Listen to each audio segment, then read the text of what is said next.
বন্ধুরা তোমরা সবাই জানো যত আমাদের সরকারি ব্যাংকিং এক্সামস হয় সেখানে কোয়ান্টিটি কম্প্যারিজন রিলেটেড কোশ্চেন আমাদের সামনে আসে।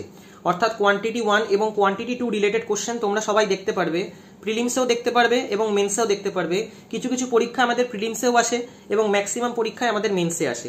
কোয়ান্টিটি 1 এর সাথে কোয়ান্টিটি 2 এর কি রিলেশন হবে, সেই কোয়ান্টিটি 1টা কোয়ান্টিটি 2 এর থেকে বড় হবে নাকি ছোট হবে, নাকি গ্রেটার দ্যান ইকুয়াল টু হবে, নাকি লেস দ্যান ইকুয়াল টু হবে, নাকি ইকুয়াল হবে, অথবা রিলেশন আমরা এস্টাবলিশ করতে পারবো কি পারবো না, সেই রিলেটেড কোশ্চেন তোমরা দেখতে পারবে।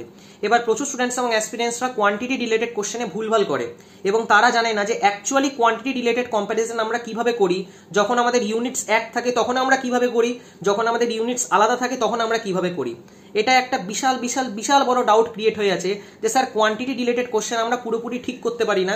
এরকম অনেক কোশ্চেন হয় যেগুলো আমাদের ভুল হয়ে যায় এবং আমরা বুঝতে পারি না আমরা কোথায় ভুল করলাম। দেখে তো মনে হয় আমরা ঠিকই করলাম, কিন্তু তারপরেও দেখলাম যে আনসার আমরা ভুল করেছি। তো দেখো বন্ধুরা, আমি তোমাদের জানিয়ে দিই, যত আমাদের কোয়ান্টিটি রিলেটেড কোশ্চেন হয় সেটা মেনলি দুটো টাইপসের হয়। একটা টাইপ এরকম হবে যেখানে আমাদের ইউনিট সেম থাকে না। আজকে সাপোজ ধরো কোয়ান্টিটি 1-এ আমি একটা ট্রেনের অঙ্ক দিলাম এবং লাস্টে গিয়ে তোমাকে বললাম যে ট্রেনের লেন্থ কত হবে সেটা বার করতে। আর কোয়ান্টিটি 2-তে ধরো আমি তোমাকে একটা অঙ্ক দিলাম, যেটা ধরো রেশিওর অঙ্ক দিলাম, এবং লাস্টে গিয়ে আমি বললাম যে চালের ওজন কত হবে অথবা উইটের ওজন কত হবে সেইটা বার করতে। এবার তোমরা যদি খুব ভালো করে অবজার্ভ করো তাহলে কোয়ান্টিটি 1-এর থেকে যে আনসারটা তোমার বেরোতে চলেছে সেটা মিটারে বেরোবে, কারণ ট্রেনের লেন্থ যখন তোমাকে বার করতে বললাম সেটার আনসার মিটারে বেরোবে। কিন্তু কোয়ান্টিটি 2 এর আনসারের কথা যদি বলি, যেখানে আমি বললাম যে চালের ওজন কত হবে অথবা উইটের ওজন কত হবে সেটা বার করতে, তো সেইটার আনসার বেরোবে গ্রামে অথবা কেজিতে।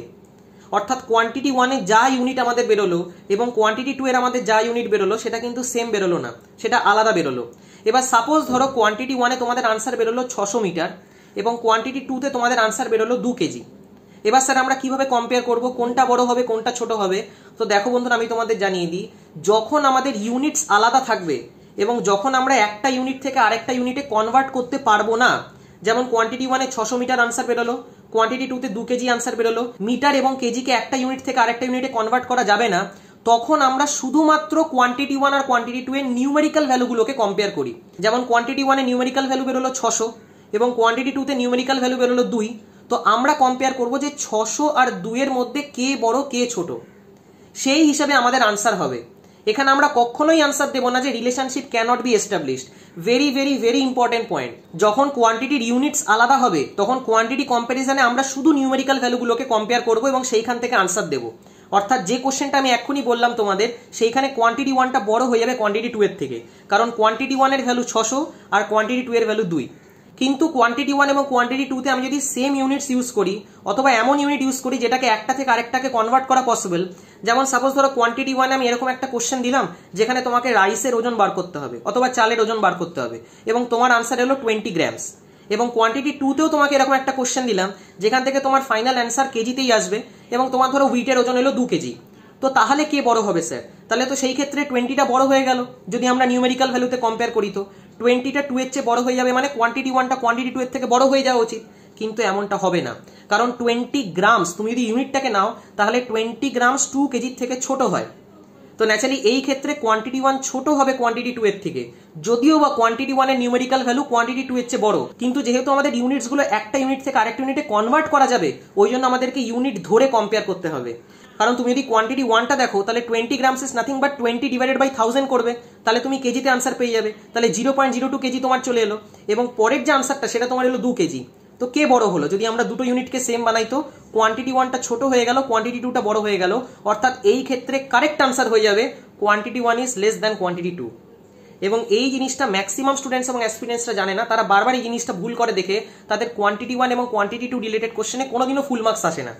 তো এই জিনিসটাকে সবসময় মাথায় রাখবে, যখনই তোমরা কোয়ান্টিটি কম্প্যারিজন করছো, যে ইউনিটগুলোর মধ্যে কম্পেয়ার করা যায় না সেইখানে আমরা শুধু নিউমেরিক্যাল ভ্যালুগুলোকে কম্পেয়ার করি, কিন্তু যে কোয়ান্টিটি রিলেটেড কম্প্যারিজনে ইউনিটসগুলোকে কম্পেয়ার করা যায় অথবা একটা ইউনিট থেকে আরেকটা ইউনিটে কনভার্ট করা যায়, সেইখানে তোমাকে নিউমেরিক্যাল ভ্যালুর সাথে সাথে ইউনিটগুলোকে নিয়ে কম্পেয়ার করতে হবে।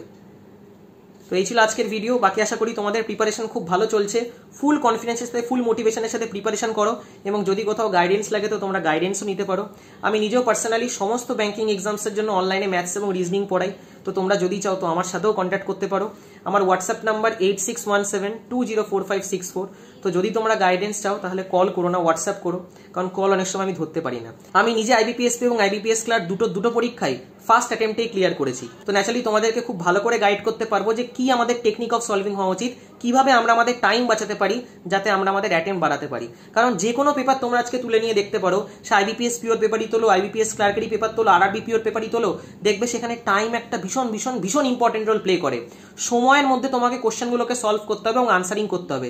তুমি যদি সেটা করতে পারো তাহলেই তুমি তোমার অ্যাটেম্প বাড়াতে পারবে, না হলে অ্যাটেম্প কোনোদিনও বাড়াতে পারবে না।